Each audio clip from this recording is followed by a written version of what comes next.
स्त्रिया सतत धुमगईत मजवत होत्या. मुघलांच्या कन्येक लाखो सैनिक खिचपत पडले होते. स्त्रियांची यमरू लुटली जात होती. अनेक बायकांचा कुंकवाचा धनी मारला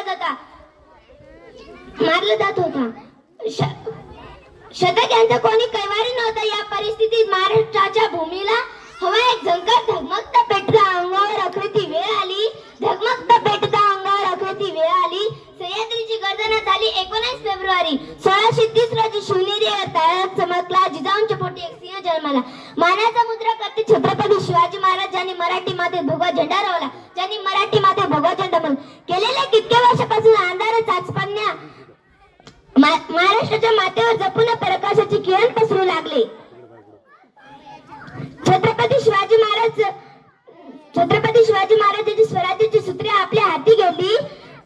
स्वराज्याची जोर सुरू झाली. अत्यंत कमी वयात शिवरायांनी साहसी धाडस केले होते. पूर्णतास नेले. त्यासाठी